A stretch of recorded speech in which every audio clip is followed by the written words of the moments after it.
যারা করবে এই দুনিয়ার কর্মক্ষেত্র বানাইয়া পরকালে যাদেরকে দেওয়া হবে, আল্লাহ রাব্বুল আলামিন বলেন মানুষেরা রে, আমি আল্লাহ দুইটা জিনিস জান্নাতে দিব।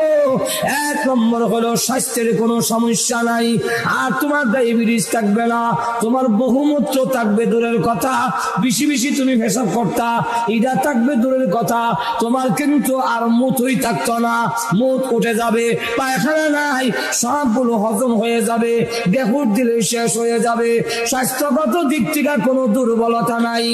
আর এমন বউ দেওয়া হবে যারা তোমাকে দেখে মুসা মারে এরকম নয়। আল্লাহ রাব্বুল আলামিন রুচি বদলায় বদলায় বউ দিব। বাগানের ভিতরে যাবে, গিয়া দেখবে বড় আপেল গাছের মধ্যে লটকে রয়েছে, বড়ই হইল। আল্লাহর নবী বলেন এক একটা বড়ই বড় বড় মটকার মতো। মুহাদ্দিসিনে কেরাম বলেন ওই মটকা গুলো দুনিয়ার পাল্লা পাটকিরায় ওজন দিলে 12 মণ ওজনের হবে। এখন ওই জান্নাতের ভিতরে বড় বড় মটকা যদি হয় বড়ই, আপেল কত বড় হইব? শুরু না বড়?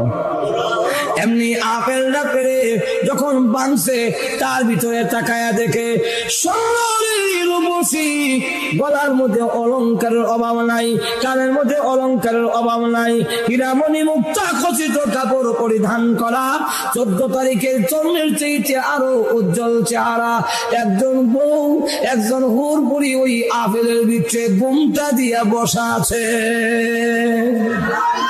এইভাবে দেখা গেল। এমনি বলবে এই আপেলের ভিতরে সুন্দর বউ, সে চমকা উঠবে, আপেলের ভিতরে মহিলা দেখা যায়।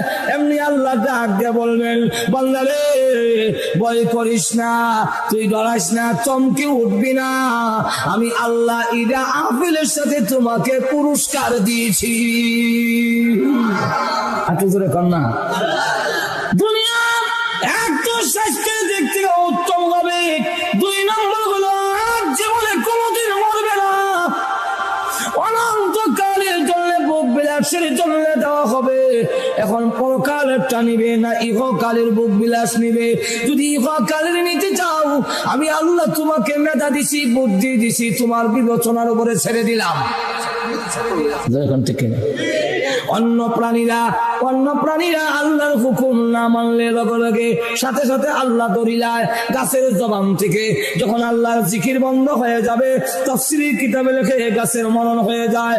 নদীর জবান থেকে যদি আল্লাহর বিধান ভুলে যায়, ওই নদী মরা নদী হয়ে যায়, স্রোত আর চলে না।